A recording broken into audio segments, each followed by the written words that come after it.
Hey guys, it's Mo and Mo in the Deep End. No stinger today. I wanted to do a little bit of a demonstration of the murder board and really just kind of say thank you to everyone who donated for the murder board and the lights. It is awesome. And thank you, Mr. Mo, when you watch this for helping me put the L brackets on so I am not unalived Final Destination style. But what are we here for today? We are here for the murder board. And we start with our players, the lovely center couple, Jennifer and Darren, or for this for all intents and purposes, Angel and Daddy Dom. We'll start with Jennifer since she's 3 other players in this play. She was nicknamed codename Angel. She was a middle-aged woman living in Texas with her second husband, real Jamie, and she was a speech pathologist, which I may or may not need right now, and he was an American Airlines IT exec kind of thing from what I got from it. Y'all, computer stuff is like magical Harry Potter stuff to me, so I sort of listened. Did I retain or understand any of it? No, but real Jamie was awesome. He was, just living life, having fun. Now, Jennifer, uh, this all started around COVID-y time. Jennifer had a long lost love. What happens at prom should stay at prom, but in this case, it didn't. So, unfortunately, we have this case. Now, Daddy Dom, let's go to him. Darrin Reuben Lopez was a middle-aged former special forces detachment person who he was like a field medic from what he testified yesterday about. You know, apparently they have, according to him, up to a physician's assistant kind of level training. And should it need to happen, he could sustain life of a critically injured patient for up to 5 days, is how I remember that. He was married, I think, once, and he had 5 daughters. 2 were stepdaughters that I believe he made his daughter, so bonus daughters, and then 3 biological daughters. Um, During the year of 2020 and the several years before, Darren was medically discharged, from the special forces because of, um, traumatic brain injury, looks like PTSD and sort of the neurocognitive things that go with that, so memory loss, difficulty kind of staying on task, things like that. He did score slightly lower in, I believe, neurocognitive tests, near his medical discharge. He was able to get 100% disability. I can tell you as a military spouse, it takes, the process to get, your benefits and stuff like that, and to get a rating is very long and arduous. So I'm sure that was, a very terrible thing for him. He also had several major tragedies in the last, several years. We used to do a stress test at my work, at my old job. And even good things like having a baby, moving a house, getting married, all of those things, good or bad stressors. I mean, he must have been over like 3 bajillion points. Okay. Um, I don't know what the state of his house was prior to it looks like he was just really depressed. So I don't know if he was always a hoarder, and he is not a former Marine. I need to retract that. Apparently, he was former Army, Special Forces, but, the guy that was testifying about the military culture is, was former Marine. Now, he decided that he would like to get back in touch with Jennifer. He had secretly held a flame with her for like 30 daggone years. Even, used her memory as what would get him through if he was ever tortured and captured. I have thoughts about that because you're married to someone. You are married and you should put 100% effort into that relationship. If you don't want to put 100% into that relationship, then you and that person need to have a talk and figure out if you can get back to 100% or not. I feel strongly. It is what it is. So they get together, and this kind of, leads to a whole bag of crazy, if you will, a bunch of cats in a sack. Uh, Darren gives her one kind of long letter on LinkedIn and or a little tweet or I don't know, y'all, I'm not on LinkedIn. Gives her whatever you do when you find your friend on LinkedIn. And then in the course of like 2 weeks, they are talking about how we love each other and we're gonna maybe try a brother husband arrangement, or maybe you can stay married but look to date. Uh, maybe look, y'all, I need to see her Kindle letter history for science and stuff. Now, I know you're thinking this has to be a or, this is the meet cute we've all wanted and prayed for. Unfortunately, Jennifer has a problem, and that problem's name is da da da. Nope. Okay. Do David makes it look so easy. The problem would be named Real Jamie.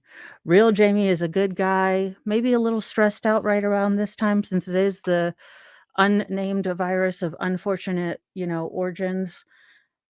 So he is furloughed because he works with American Airline and no one was traveling. So perhaps that was a thing.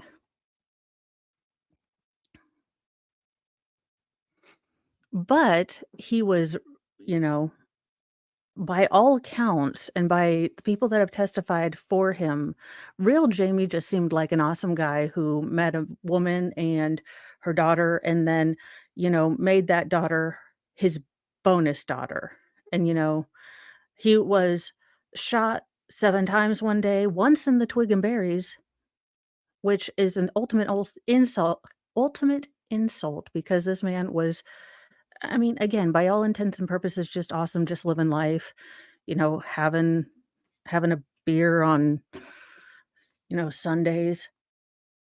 But he is very much alive, and Angel, my dear friends, is still very much married. So, Jennifer has to come up with a plan. Jennifer comes up with the perfect plan, or if you listen to the, testimony of her one of her high school boyfriends, not Darren, it is possible that this has been sort of a pattern of behavior of Jen blaming past boyfriends of SA and DV and all the Vs, uh, past. This may be a cycle for her, this may be, I don't know, a cry for attention, a fantasy world that's much greater than hers. I is no psychologist, so I don't know. M But this could appear to be a pattern. Now, so Jennifer and Darren would love to get together.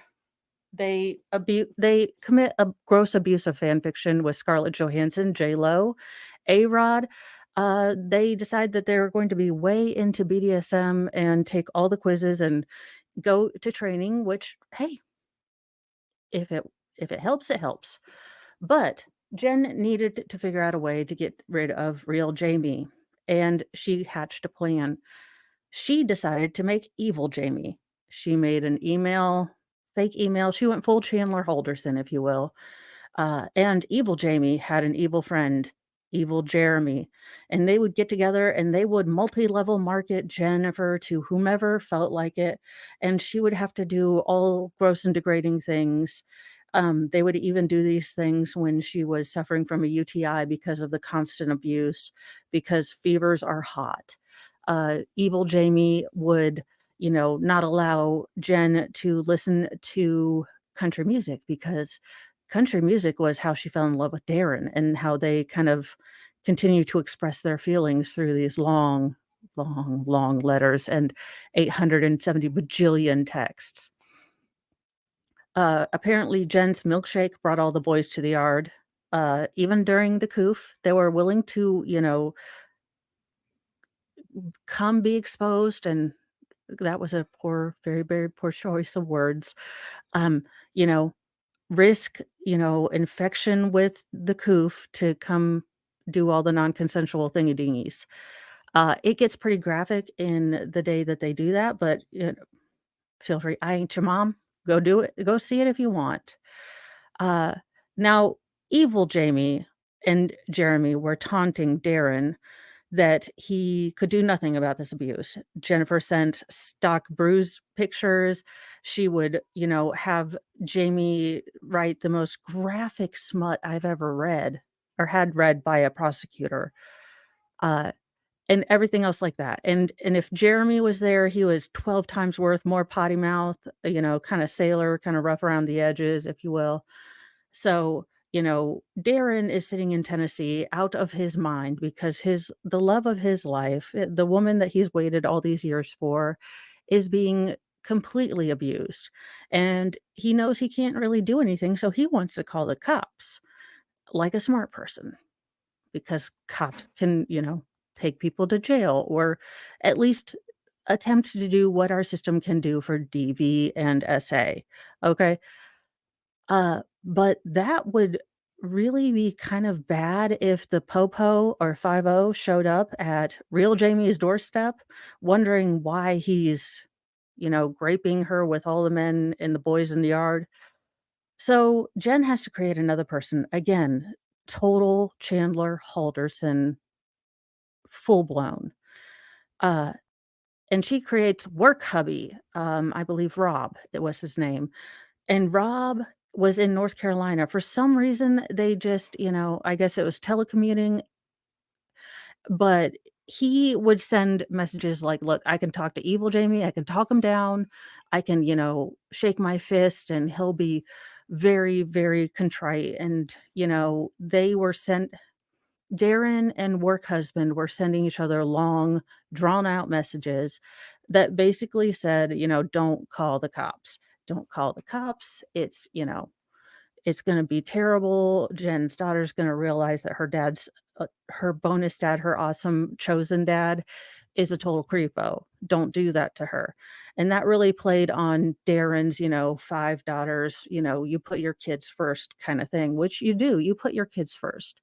If I had to walk through fire so my kids didn't have to, I'd be right there. So, look, y'all, Jennifer is evil, an evil swamp hag hose beast, okay? She just is. She definitely, played a lot on Darren's weak points. I don't know if that had anything to do with the fact that she was a speech pathologist, and sometimes with traumatic brain injuries, the speech centers of the brain can be, affected, so she would have to work with him, but she also included stock bruises in these emails that she had, well, stock bruises and then injuries she had from a car accident. So Darren is out of his mind because he knows that evil Jamie and Jeremy, tend to pick days of importance for the fake evil Jamie and Jennifer's, marriage, that they are going to do these heinous things, these terrifying, heart soul destroying things to Jamie or to Jennifer, sorry. And he knows there's a time coming up that according to Jennifer, his angel, this is going to be the worst it's ever been. This is where, she could possibly not come back alive. So they hatch this plot and they are probably the best criminal geniuses we've ever seen. So these are just some of the absolute ridiculousness that they engaged in their criminal geniosity, which, it does seem as though one would maybe plan a bit better. Okay, so these criminal geniuses used personal phones to conduct, I believe it was 1,200 120,000 plus text messages, oh gosh, Snapchats, bajillion and 12 emails. Did not use burner phones, did not even attempt to, well, Jennifer sort of attempted to erase her stuff. Look, y'all, it doesn't erase. You have to go full Hillary Clinton, okay? I wrote that down. I'm not giving you personal and or criminal advice, nor should this be taken as any sort of life advice. But, Hillary your damn electronics if you're gonna be a crime person. She used so Jen, as I mentioned before, she used photos of a car accident prior to, uh, uh, in the past to, simulate abuse, and she also used the bloody mouth of a toddler. Darren, in his geniosity, used his own truck with a very distinctive Tex or I believe it's Tennessee Titans, a sports ball team decal on his truck and used his own truck to drive to Texas from Tennessee with the plan to unalive evil Jamie. The only problem with this is that as he gets to Dallas, apparently Dallas is confuserating, and he had to, unfortunately, turn on his electronics, giving him a little, location detail at this particular place. So he kinda already knew he was probably going to get caught, but he eventually found her house, and he waited in the abandoned house next door until it came time for real Jamie and Jen to walk their dogs.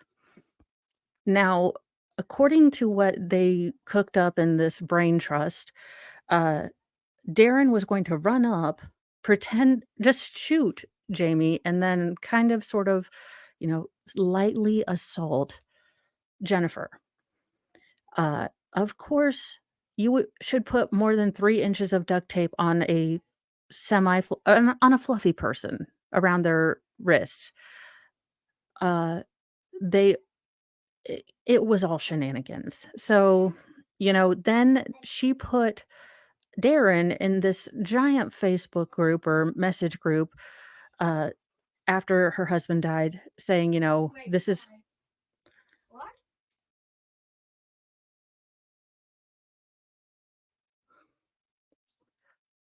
So, she added Darren, Jamie or not Jamie, Rob, her work boyfriend, and Jeremy, this total douchebag, uh, according to Darren, this is how he's thinking, to this group text where she's gushing. Just you can see all the little heart emojis, flying around her head about Darren. And she told Darren that, Jeremy's gonna deny everything if you try to confront him about this, which is convenient because nothing happened. Uh, and in the final most dumb thing, she got a person who, if you watch the trial, I mean, it's clear that he has some cognitive issues. She got a person with a TBI to commit a crime. She preyed upon his sense of honor, his sense of protecting. Now, look, he was all too willing to believe this. All too willing to believe this because, it allowed him to be with the woman he loved. So I'm just saying, if you're gonna pick the bigger douche in the Faithless Shenanigans murder board, then I think it would be Jennifer. But those are my thoughts. I would love to hear you guys' thoughts. And again, thank you all so much for the donations that made this possible. I am having so much fun. You all are my people. I appreciate it so much. And I will talk to you guys later.